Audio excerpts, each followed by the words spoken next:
สบายดีโดยสบายดีสบายดีสาวโสดหน้าใหม่ยำแรงๆเนาะทุกคนวันนี้ก็มาหาเพิ่นเป็นครั้งแรกว่าซั่นซะขออนุญาตถามเด้อชื่อว่าแนวใดชื่อพินอายุจักปี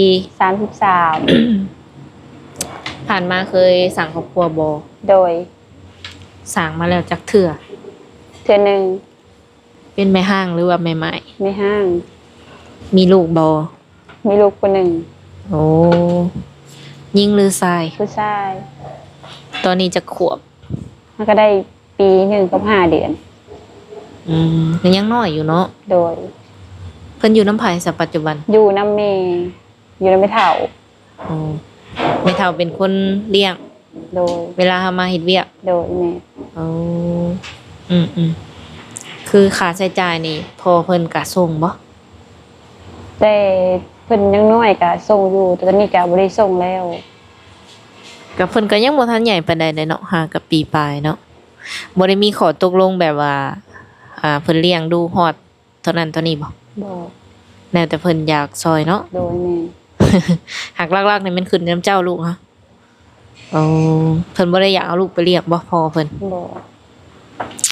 ถามได้บ่เป็นหยังคือเลิกกันก็เล่าแบบก็ใส่ใจครอบครัวยังแล้วลิ้นยังหลายอย่างนะก็เลยไปกันบ่ได้แล้วก็แยกทางกันเล่นลายกลัวหาบ่หมายถึงว่าเล่นลายกลัวหาบ่แม่นอ๋อ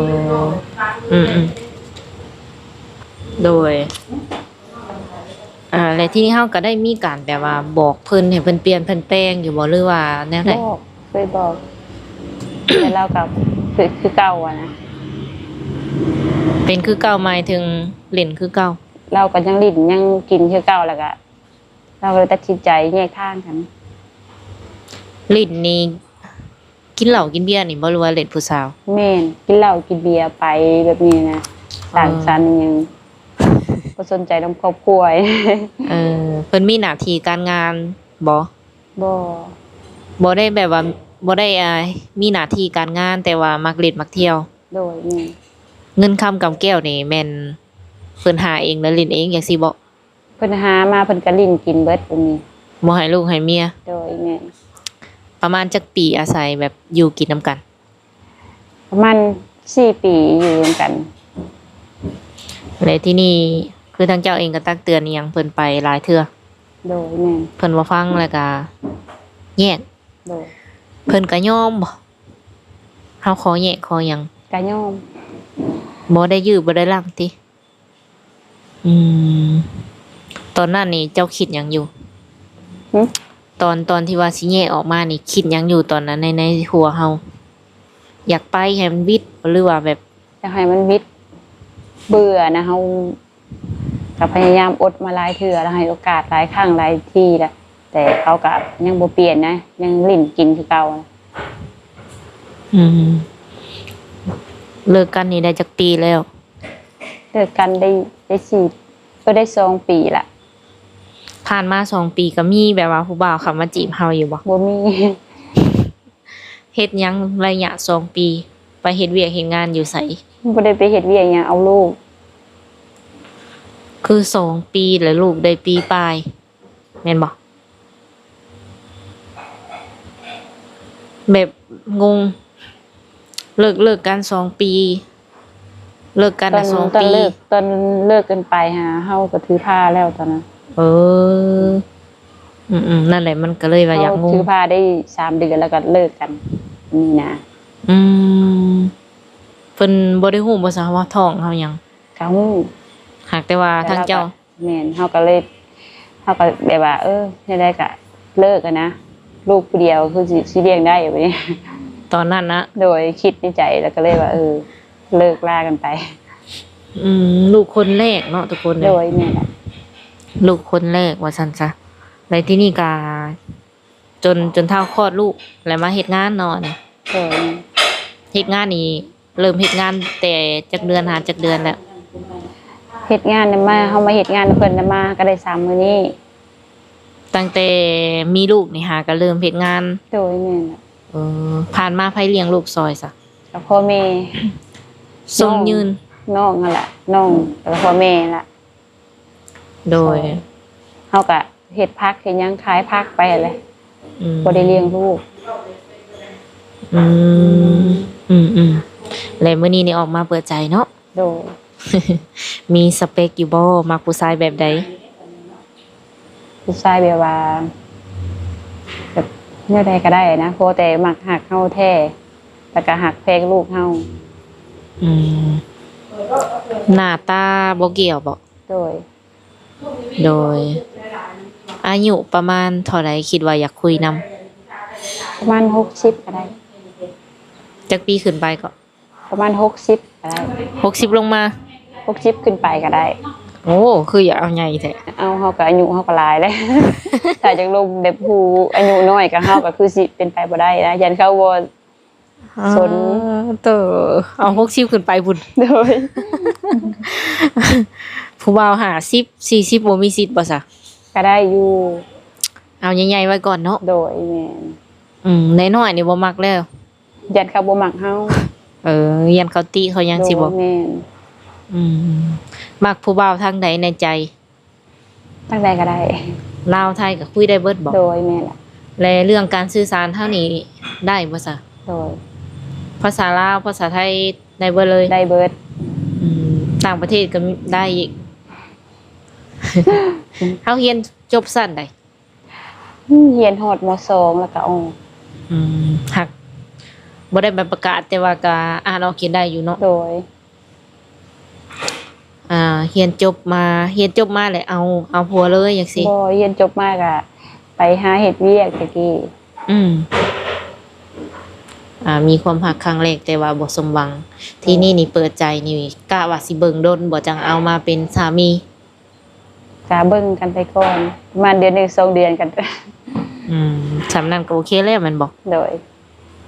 เวลาเฮาเบิ่งผู้ชายนี่เบิ่งจากไสบ่ เบิ่ง พฤติกรรมบ่หรือว่าคำเว้าเขา เบิ่งคำเว้าคำจาเขาจิตใจของเขาว่าเป็นคนใดเป็นแบบใด สังเกตเอาบ่ โดย สังเกตจากคำเว้าคำจาว่าซั่นซะ โดยแม่นล่ะ โดย คือตอนนี้นี่เจ้าอาศัยอยู่กับไผ อาศัยนํอยู่นํพ่อแม่ เฮือนเฮาเป็นสินสมศักดิ์มีบ่ บ่มี ยังมีหยังแล้วบ่ที่ว่ามีเป็นร่วมสินที่ว่าได้เป็นสิ่งที่ว่าได้มาร่วมกันนะมีหยังแหน่ บ่มี อ๋ออาศัยอยู่กับเฒ่าพ่อเฒ่าแม่เลยตอน โด นี้ ยแม่นล่ะ มีไอ้น้องจักคน ไอ้น้อง3คน จะเป็นคนที่เท่าใด เขาเป็นผู้กกผู้ติดเลย อืมถ้าว่า FC หรือว่าหนุ่มๆในช่องข่อยเนาะเพิ่นเห็นเจ้าและสิว่าเนี่ยเพิ่นพร้อมที่จะดูแลเนาะอยากได้เป็นลูกเป็นเมียอย่างซี่นะ โดย เพิ่นสามารถมาขอมาแต่งเอาไปอยู่นำได้บ่จะไปอยู่นำเพิ่นได้บ่อย่างเช่นฟังไทยอย่างเสียยกตัวอย่างใกล้ๆบ้านนี่เนาะ ให้มีลูกน้อย เอาลูกไปอยู่นำ ถ้าเพิ่นรับได้ก็ได้ เอาคันเพิ่นอนุญาตให้เอาลูกไปอยู่นำน่ะแม่นไป โดย คันแม่นว่าเอาแต่เฮาแหละคือ บ่ได้ สิบ่ไปจังซี่บ่ โดยนี่แหละ โอ้ตัดสินใจเลยเป็นบ่ โดย เพิ่นเอาลูกอยากให้เพิ่นฮักลูกฮักหยังจังซี่นะ โดย แต่ก็คือสิบ่แม่นปัญหาดอกเนาะเรื่องลูกนี่เพราะว่าลูกคนเดียวเลี้ยงง่ายอยู่ดอกคือสิเลี้ยงได้อยู่ดอกเนาะ คันไปก็คือเอาง่ายๆคันว่ามีความรักครั้งใหม่จังซี่นะอยากตบอยากแต่งกันอีกบ่หรือว่าผูกแขนน้อยแล้วอยู่ร่วมกันได้เลย เฮ็ดน้อยๆก็ได้ เจ้าบ่ได้โฟกัสบ่ได้อยากใส่สิว่าในสุดเจ้าทรงเจ้าสาวบ่ เฮ็ดน้อยๆก็ได้เพราะแต่ว่า มักหักเขาแท้อะนะ หนึ่งเด้อหนึ่งนี่เจ้าบ่มักผู้ชายแบบใดเจ้าลองว่ามาในสิ่งที่เจ้าเคยพ้อมาแล้วเจ้าบ่มักจังซี่ ผมมักผู้ชายที่ลิ้นกินแล้วก็ตัวต้มอีหยังนี่บ่มัก เฒ่าก็ย่าคะแนนเพิ่นมักเฮาแพงเฮา โดย เพิ่น จริงจังกับเฮา โดย แลได้บ่กะว่าไผสิอยากสร้างอยากสาได้แม่นผ่าน เอาแบบนั้นเนาะ โดย เอาโดยเป็นผู้หญิงที่ว่าจังไดเนาะทุกคน อยากสร้างอยากสาบ่เจ้าตอนนี้ อยากสร้างอยากสร้าง อืมบ่อยากเล่นอยากหยังไปวันๆแม่นบ่อยากมีผู้พาสร้างพาสา โดยแม่น แบบเฮาก็ได้ไปเลินไปเที่ยวน้ำหมู่น้ำคูอยู่บ่